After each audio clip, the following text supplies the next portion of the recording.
All right, shalom, everyone. Thanks for joining us today. We're dealing with Saviors in the Tanakh, part 4.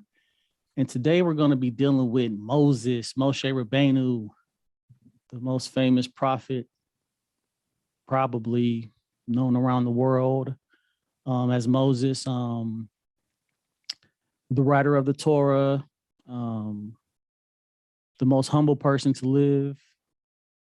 A lot of attributes with Moses. One of the first things we're going to deal with is his beginning. So we're going to talk about how the Savior was saved. Exodus chapter 2, verse 1 through 6. And the man of the house of Levi went and took as wife a daughter of Levi.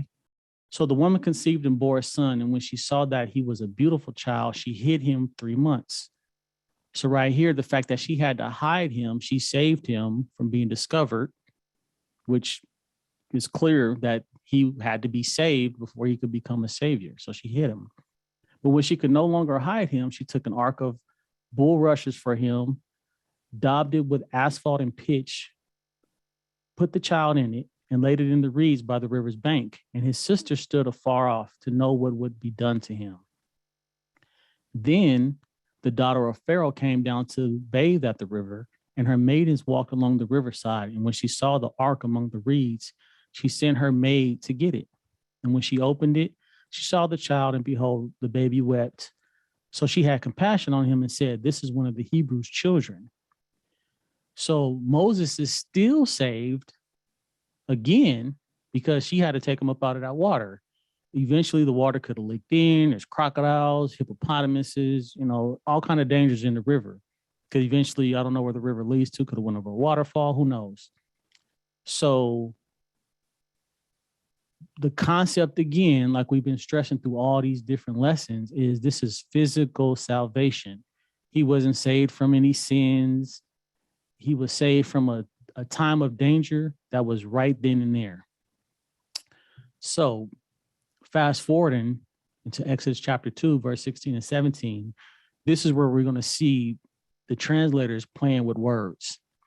So in the New King James Version, Exodus 2, 16 through 17, it says, "Now the priest of Midian had 7 daughters, and they came and drew water, and they filled the troughs to water their father's flock. Then the shepherds came and drove them away, but Moses stood up and helped them and watered their flock."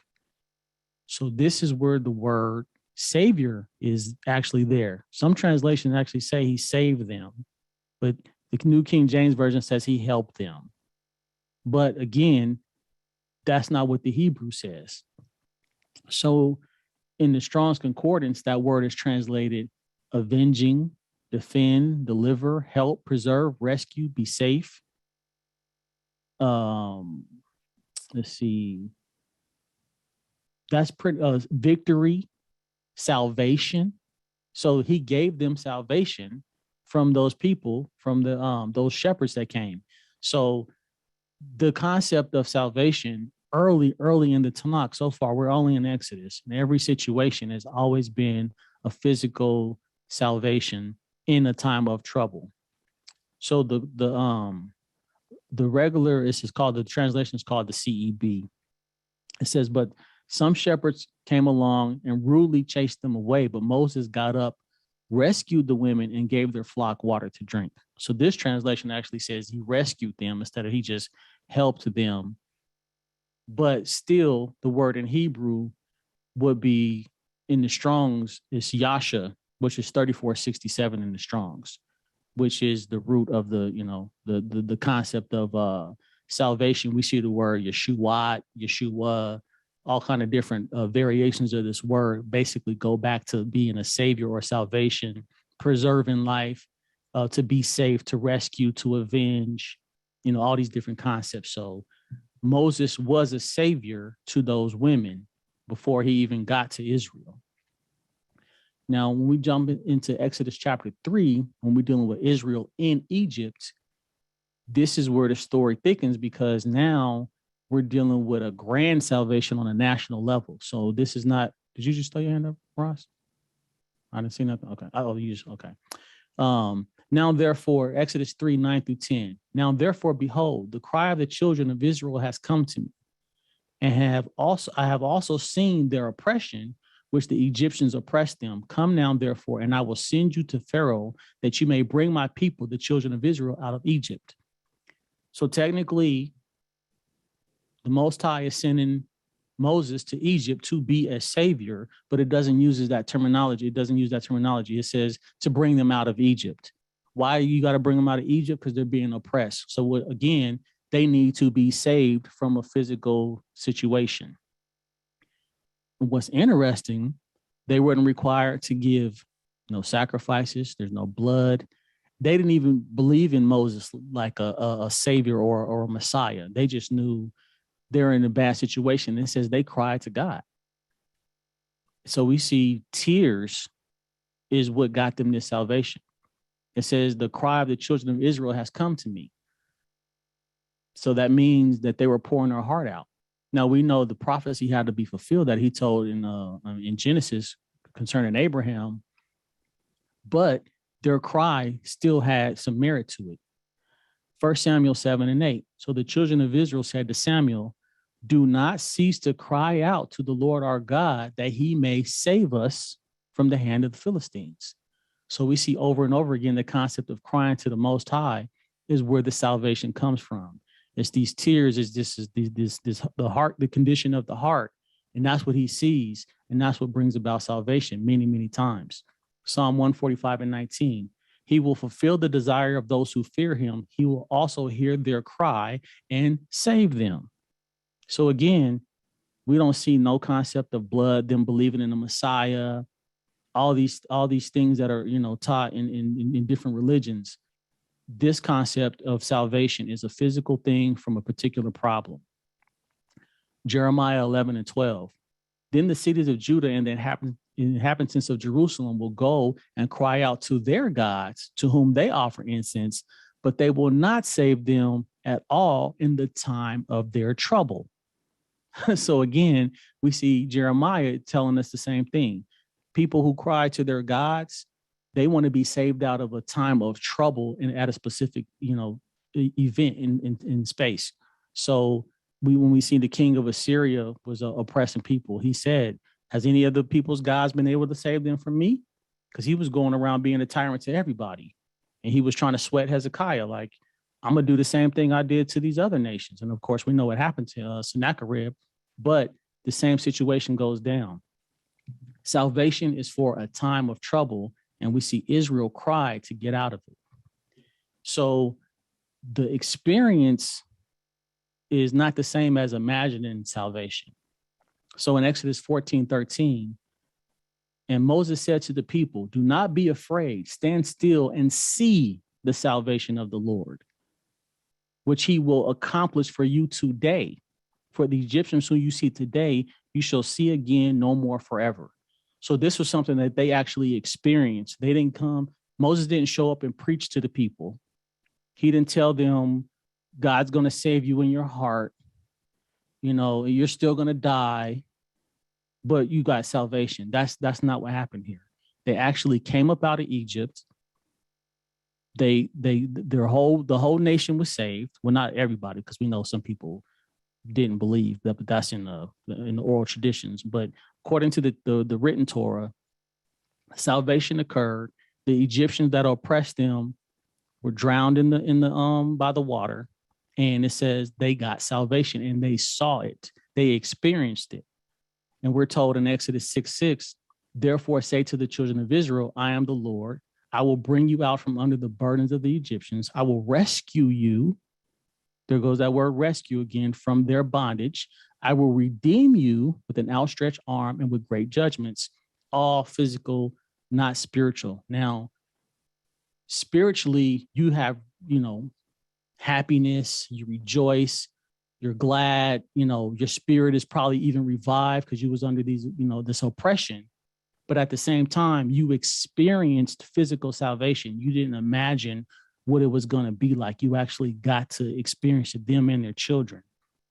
Now, there's another word that's used for salvation throughout the Tanakh. It's called Natsal, 5337 in the Strong's Concordance.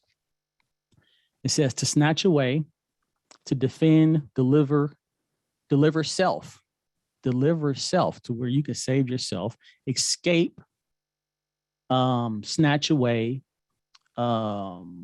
save, recover, rescue, preserve. So there's all take out. These are all situations of being taken out, rescued, or saved from specific physical situations. And this continued as Moses was leading Israel through the wilderness. He had to do his part as a savior physically because they had to fight battles. And they had to fight some difficult battles. In Deuteronomy 3:1-2, then we turned and went up the road to Bashan, and Og, king of Bashan, came out against us, he and all his people, to battle at Edrei. And the Lord said to me, do not fear him, for I have delivered him and all his people and his land into your hand. You shall do to him as you did to Sihon, king of the Amorites, who dwelt in Heshbon. Everybody knows Og was a giant. So they had to get saved from this giant who came out to fight for his land. He didn't want to give it up, and Moses had to deal with him. So they had to fight giants for their salvation. So again, this whole concept of Moses being a savior is always physical. It's always in a certain situation. And this happened over and over again. Every time they had to go to a battle, they had to get saved out of that situation. Just like when Abraham had to fight to save Lot from being kidnapped from those kings, that was salvation from a physical battle. Numbers chapter 10, verse 9. When you go to war in your land against the enemy who oppresses you, then you shall sound an alarm with the trumpets, and you will be remembered before the Lord your God, and you will be saved from your enemies. So there's a so-called prophecy in the book of Luke, and it says that somebody from the house of David will save you from your enemies. So when I ask Christians, did this happen? Were you saved from, was Israel saved from their enemies at the time, which was the Romans? Of course, they spiritualize it, say, no, it's talking about the demons and the devils and the powers of the air, you know, the evil spirits in the air in the book of Ephesians and stuff. But throughout the whole Tanakh, every time it mentions the word enemies, it's always people. It's always armies. It's always kingdoms. It's never being saved from demons and devils and Satan and all these different things that they try to spin. Clear verses throughout the Tanakh.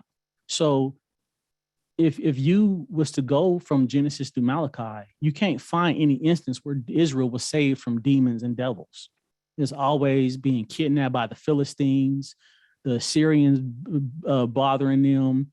We can go into the Greeks and the Maccabees story. They had to fight the Greco-Roman empires. Like all these things is always from physical people that are their enemies. Excuse me. One of the biggest examples of this is in Psalms chapter 83, where it actually lists all the enemies of Israel. And it starts with Edom, and it talks about the Ishmaelites and Amalek. These are all physical armies. These are all physical people that they dealt with throughout the Tanakh. So when people try to spin that your enemies are demons and devils, they always have to spiritualize things to justify things. But that's not the case. Deuteronomy 20:4, for the Lord your God is he who goes with you to fight for you against your enemies to save you. We don't see anywhere where God had to fight Satan or demons and devils or the gods of these nations to save Israel. He was always fighting other armies. It was always a physical thing. Deuteronomy 22:27. This is a different concept, but it's the same foundation. Deuteronomy 22:27. For he found her in the countryside and the betrothed woman cried out, and there was no one to save her. So this is some woman who's being attacked, but there was no one to physically save her. So the concept runs throughout the Tanakh of always a time of trouble. It's this, the spiritualized things are just excuses to basically paint a whole nother doctrine of what salvation is. Deuteronomy 28:29. You shall grope at noonday as a blind man gropes in darkness. You shall not prosper in your ways. You shall only be oppressed and plundered continually, and no one shall save you. That's one of the curses. So when we get to the book of the end of the Torah in Deuteronomy, from Genesis through Deuteronomy, everybody so far has been physically saving people from their oppression, their bondage, from starvation, from a flood. I mean, so far, Abraham, Noah, Joseph, and Moses all are physical saviors. And there's really nothing else to argue about that. It's clear in the text. Nobody had to pray to them. Nobody had to sacrifice anything. They just had to basically be at the right place to experience the salvation. Noah's family was saved from the flood. Joseph saved his entire family and a whole bunch of other nations. Abraham saved Lot from an army, which would actually preserve the bloodline of the Messiah. And we see Moses had to be saved before he was actually a savior. And then he ended up saving the whole entire nation, leading them through battles and saving them through wars. So this concept is crystal clear, unless you want to change the doctrine of what salvation was and what it is in the Tanakh. So not only that, other people knew that Israel was saved. They knew that they experienced salvation. Exodus 18:8. And Moses told his father-in-law that all the Lord had done to Pharaoh and to the Egyptians for Israel's sake, all the hardship that had come upon them on the way, and how the Lord delivered them. A lot of times it says deliver, but some translations say how the Lord saved them. And here's the kicker. Deuteronomy 33:29. Happy are you, O Israel, who is like you, a people saved by the Lord. Now today, like when I was growing up in the church, I would hear my aunts and grandparents and stuff talk about such and such is saved. Sister Johnson saved. Brother Burke is saved, or whoever. Saved from what though? Just because they have a belief? They believe in something. They go to church every Sunday. That make you saved? What are you saved from? This is specifically talking about Israel got saved out of their bondage. It says, happy are you, O Israel, who was like you, a people saved by the Lord, the shield of your help, and the sword of your majesty. Your enemies shall submit to you, and you shall tread down their high places. Again, this goes back to physical people oppressing them. Their enemies, not demons and devils, but people. They fought all the nations, the Canaanite nations, throughout their journeys through from Genesis through from when they came up out of Egypt. They had to deal with all the Canaanite nations. We know Joshua had to fight through all that situation, and they got saved out of those situations. And when they didn't listen, they didn't get saved. They got chased by these nations. They got enslaved by these nations. And when we get into the book of Judges, we're going to see Israel wouldn't listen. They would go into captivity, and they would have saviors come and get them out of that captivity. It would last for so long, and this repeats over and over again throughout the Tanakh. They go into captivity, they cry, they get saved. It just happens over and over again. So when we finally get to the New Testament, and people try to say, oh, the disciples was expecting a physical salvation, but they were wrong. Why were they wrong? If they're reading from Genesis through Malachi, they should expect that. Why wouldn't they? Why would they expect anything different? You know what I mean? So the narrative has to be spun that the disciples actually got it wrong, that he wasn't there to save them from the Romans. He was there to save their soul and all these things. But that's just spiritual talk. Nobody got saved. There's no saviors in the New Testament. Nobody got saved. He says in Luke 10:19, you will have power over all the enemy. Well, when did that happen? I have a lesson called, and it's on the TV, I've never met a Christian. When did these people have power over their enemy? We see in Acts chapter 12, James gets killed by the sword by Herod. They get kicked out of Rome. There's traditions of all the disciples being tortured. I mean, all these different things. When did they have power over all the enemy? Where was this salvation experience? It was imagined. People want to have a savior in the New Testament, but he doesn't feel the shoes of actually doing it. We see in the Tanakh, salvation actually occurred. The people experienced it. And this is one of the reasons why they had to accept the Torah, because he said, your own eyes saw this. Moses didn't come preaching to you saying, oh yeah, you're going to get saved, but some of y'all still going to die in the war, or the Egyptians going to kill a bunch of y'all, but you're saved spiritually. No, they was being oppressed physically. They needed physical salvation. And that's pretty much what we see from Genesis through Malachi. And it really cannot be argued against. And that's pretty much the end of this lesson dealing with Moses. And now we can open up the floor for discussion.